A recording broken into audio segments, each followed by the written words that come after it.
안녕하십니까. 정보통신산업진흥원 메타버스 산업본부장 김민석입니다. 저희 본부는 작년에 정부가 발표한 신산업 선도 전략에 따라서 관련된 수행 과제들을 성실하게 이행을 하고 있고요. 주로 메타버스를 통한 산업의 경쟁력 강화, 또 더 안전하고 편리한 국민 생활을 위해서 노력하고 있습니다. 올해는 더 열심히 잘 하겠습니다. 저희 본부는 올해 신규로 구성되어 있는 과제가 3가지, 그다음에 기존에 계속하고 있는 과제가 5가지로 구성이 되어 있고요. 하나하나는 각각 사업을 설명드리겠습니다. 첫 번째는 메타버스 선도 프로젝트입니다. 그래서 이 사업에 대해서 좀 설명을 드리면, 메타버스가 조금 전에 설명하신 대로 굉장히 관심을 많이 받고 있고, 작년에 굉장히 뜨거운 관심을 받았음에도 지금은 이제 그 열기가 다소 좀 식어져 있고, 그러한 이유를 저희가 분석해 봤을 때는 국민들이 메타버스는 공간이기 때문에 그것을 국민들의 삶으로 갖고 와서 라이프 스타일로 체화될 수 있는, 생활에서 꼭 필요한 메타버스 킬러 어플리케이션이 필요하다고 보고 있고요. 그것들을 발굴해서 메타버스를 확산하기 위해서 기획된 사업입니다. 그래서 지원 대상은 일상생활 또는 경제 산업 분야에서 국민의 편익과 서비스 혁신을 가져올 메타버스 서비스의 생태계를 만드는 것이고요. 여기서 말하는 수요는 서비스를 지속적으로 운영할 수 있어야 되기 때문에 그 수요가 되는 기관은 B2B 투자나 예산 확보가 가능한 기관이나 기업이고요. 그것을 공급하는 메타버스 개발 기업 또는 서비스 기업들이 그 기업들과 컨소시엄을 이루어서 과제에 참여해 주시는 것을 기대하고 있습니다. 지원 규모는 총 80억 원 규모고요. 분야는 한 4개 분야, 5개 분야 정도를 준비를 하고 있습니다. 지원 내용은 다음과 같습니다. 이 국민생활 2가지인데요. 전체적으로 이제 과제의 기획을 보면 국민생활 경제 전반에 파급효과가 높은 콘텐츠를 만들거나 또는 메타버스 서비스를 개발하는 기업들이고요. 그 중에서도 국민의 일상 활동에 다양한 편익이 제공되는 생활 밀착성 서비스를 제공하는 것을, 또는 발굴해서 서비스를 제공하는 것을 목표로 하고 있습니다. 지속 가능한 비즈니스 창출을 해야 되기 때문에 B2B형 메타버스 플랫폼을 구축을 해야 되고요. 그다음에 그 만들어진 것이 단일 서비스를 위한 공간이 아니라 유사한 다른 분야의 서비스까지 확장될 수 있는 것을 전제로 하고 있습니다. 또 그 안에서는 서비스 간의 상호 운영이 연동이 되는 것을 전제로 준비를 하고 있습니다.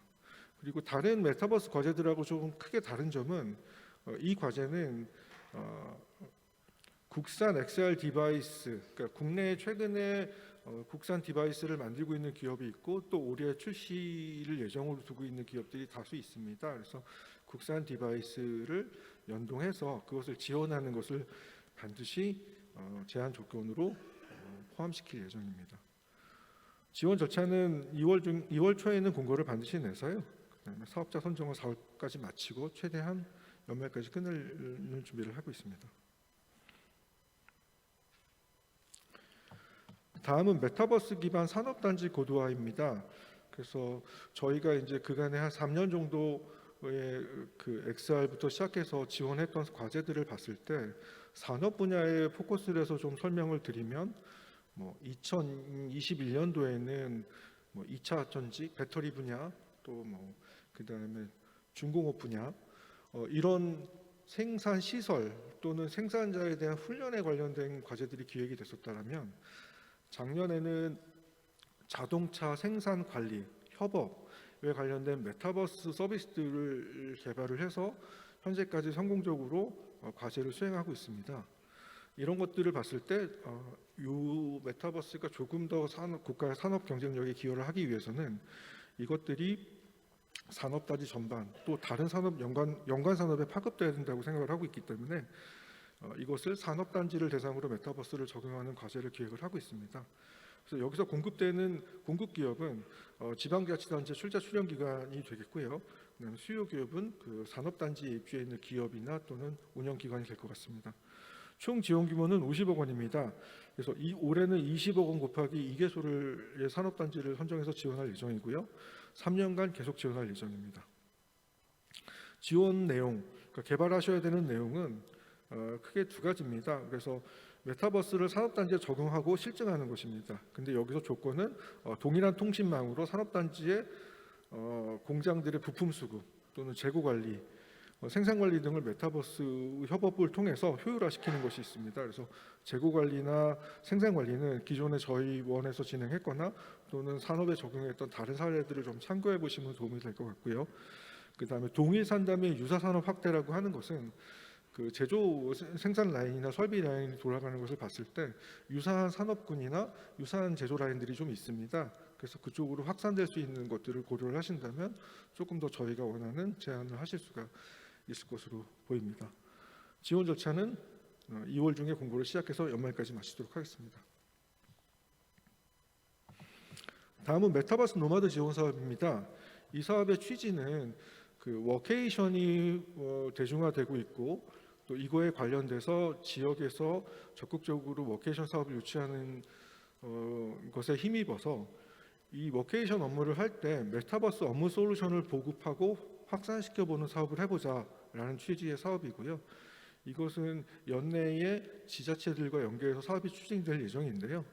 구체적인 내용은 아마 조금 조정이 좀 있을 것 같아서 이런 규모의 사업이 있을 거라고 예상을 좀 해주시면 좋을 것 같고, 기업 입장에서는 이 사업에 참여해서 뭔가 직원들의 복지를 좀 늘릴 수도 있을 것 같고, 또 근무를 하시는 근로자 입장에서는 이 프로그램을 활용해서 워케이션과 메타버스 업무 환경을 체험해 볼 수 있는 기회로 활용됐으면 좋겠습니다.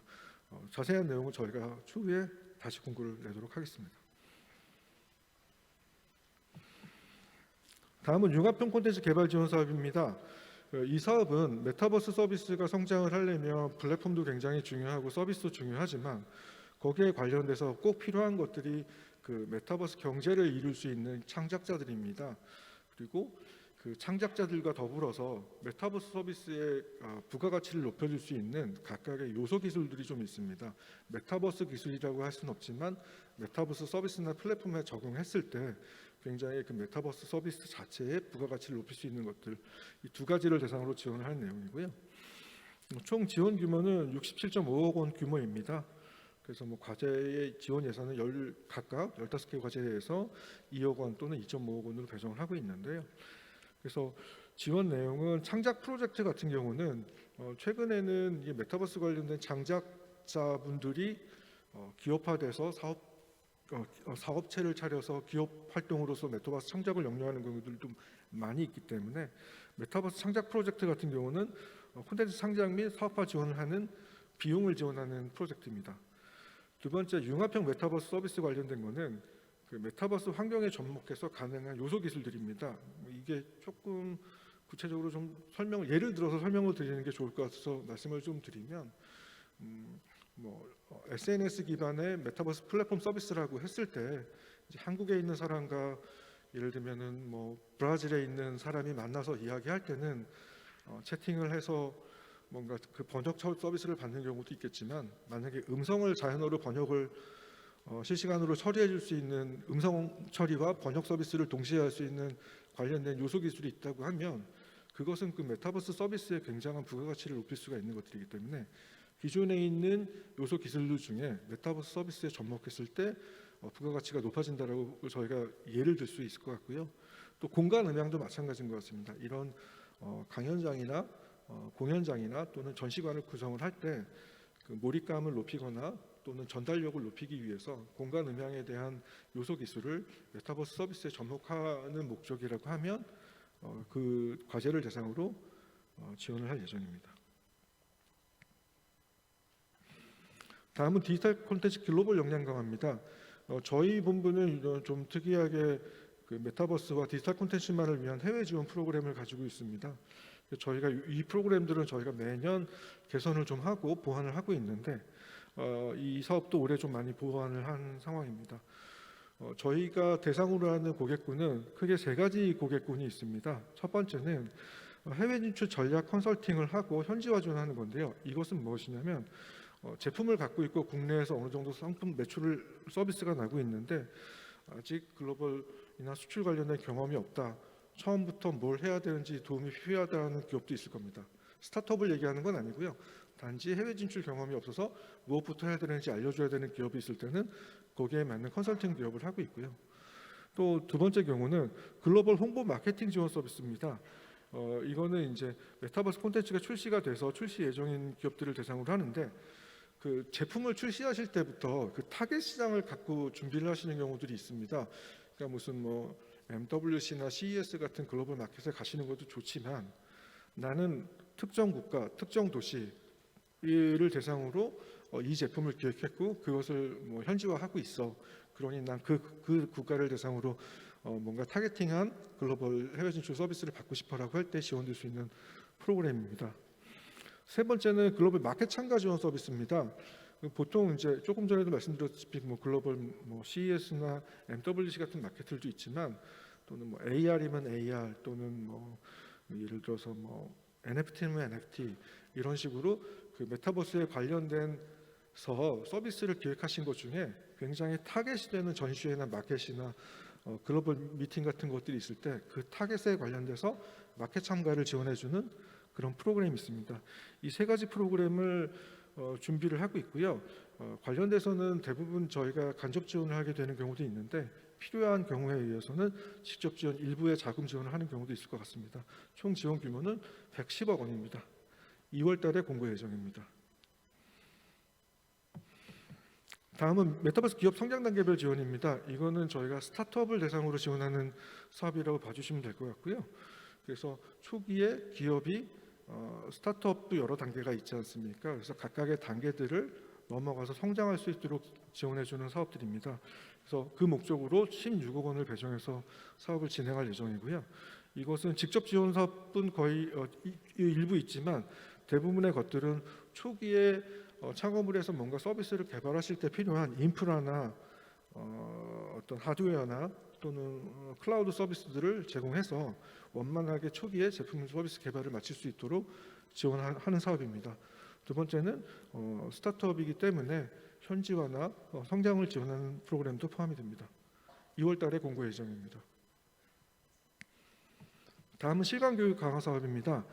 이 사업은 약간 저변학대와 리터러시를 위해서 지방에 있거나 또는 초중고등학교들을 찾아가서 학생들에게 메타버스를 활용해서 과학이나 실험이나 여러 가지 분야의 수업들을 체험해보게 해주는 그런 저변학대 사업이고요. 거기에 관련된 콘텐츠들을 매년 3종 정도씩 개발을 해서 보급을 하고 있습니다. 그래서 올해도 3개 과제 정도를 추가로 개발할 예정이고요. 그 예산은 2억 원씩 해서 3개 과제 6억 원을 편성하고 있습니다. 3월 달에 공고 예정입니다. 다음은 인프라와에 관련해서 좀 설명을 드리겠습니다. 정보통신산업진흥원이 뭐 자금 지원이나 또는 다른 뭐 컨설팅 사업도 하고 있습니다만, 메타버스 본부 같은 경우는 활용하실 수 있는 인프라들을 많이 운영을 하고 있습니다. 크게는 저희가 3가지 정도로 좀 설명을 드릴 건데요. 첫 번째는 그 특화 지원 시설입니다. 그래서 XR 디바이스 관련된 소재나 홀로그램이나 디바이스 개발 지원 센터, 이 3가지 센터를 저희가 운영을 하고 있는데요. 혹시 서비스를 개발을 하시다가, 콘텐츠나 메타버스 서비스를 개발을 하시다가 디바이스에 관련돼서 어떤 기술적인 지원이나 특성이 필요하거나, 또는 외국 디바이스 말고 어떤 특정한 B2B 납품을 위해서 특정한 스펙을 충족하는 디바이스가 필요하다고 할 때, 또는 특정한 디바이스의 기능을 장점으로 활용할 수 있는 콘텐츠나 서비스를 만들고 싶다라고 하실 때는 저희가 운영하고 있는 디바이스 개발 지원 센터, 또는 홀로그램에 관련된 어떤 콘텐츠를 만드시고 싶으실 때는 저희가 운영하고 있는 홀로그램 콘텐츠 개발 지원 센터를 찾아서 지원을 요청해 주시면 저희가 기술 지원을 받을 수 있도록 도와드리겠습니다. 이 센터들이 지역에 있기 때문에 혹시 접근이 어렵다고 생각하실 수도 있는데, 저희 판교에 있는 메타버스 허브나 상암동에 있는 코박에도 이 센터들의 분소를 운영할 예정이기 때문에 나이파에 연락을 주시면 저희가 어떤 형태든지 연결해서 지원을 받을 수 있도록 하겠습니다. 두 번째는 그 나이파가 직접 운영하고 있는 시설들도 있습니다. 그래서 저희가 수도권에는 크게 3가지, 상암동에 있는 코리아 VR AR 컴플렉스, 그다음에 안양에 있는 디지털 콘텐츠 성장 지원 센터, 그다음에 판교에 있는 메타버스 허브가 있습니다. 이 공간들의 기능은 기본적으로 상설 정시와 이 장비 인프라 지원이 있습니다. 상설 전시라고 하는 거는 그 어떤 항상 그 연중 수시로 그 장비를 전시해 놓는데 직원이 항상 상주에 계실 수는 없지 않습니까? 그래서 그럴 경우에 저희 직원들이 그 제품의 시연이나 서비스에 관련된 내용들을 숙지하고 있어서 방문자들에게 그 제품을 설명해 드리는 그런 서비스를 하고 있고요. 또 그 비즈니스 매칭 관련돼서는 해외의 정부나 해외의 바이어들을 정기적으로 초청을 해서 그 제품들을 보여줌으로써 실질적으로 매출이 일어날 수 있도록 연계해서 지원하는 프로그램도 있습니다. 그리고 무엇보다 그 여기에도 이제 입주 공간들이 있습니다. 그래서 저희가 입주 시설들을 운영을 하고 있는데 보통은 이게 거의 다 만실인데 올해는 조금 좀 기회가 좋은 것 같습니다. 그래서 지금 그림에 보시면은 메타버스 허브가 1월달에, 그다음에 안양에 있는 디지털 콘텐츠 성장지원센터가 3월달에, 그다음에 누리꿈 스퀘어가 2월달에 공고를 낼 예정인데요. 일단은 메타버스 허브도 이번에 1월달에 공고를 아마 1월 말쯤에 공고를 내게 되면 9개실 정도를 뽑을 예정이기 때문에 시설도 좋고 교통도 좋으니까 관심 있으신 분들이 어플라이 해주시면 좋을 것 같습니다. 그래서 누리꿈 스퀘어나 안양도 뭐 6개에서 9개 정도로 추가로 공모할 예정이니 관심 많이 갖고 신청해 주시기 바랍니다. 이 외에도 저희가 전국의 13개의 도와 광역시 또는 그 지역 시설들을 운영을 하고 있습니다. 그래서 서울까지 혹시 지역에서 오신 분들이 계시다고 하면 서울이나 나이파까지 접근하기가 좀 어려우실 경우에는 가까운 지역에 있는 제작 거점 센터를 찾아가셔서 도움을 요청을 하시면 그 센터들로부터 저희가 전달을 받아서 지원할 수 있는 기술 지원이나 장비 지원을 할 수 있도록 하겠습니다. 이상으로 메타버스 본부 사업 설명 마치겠습니다. 감사합니다.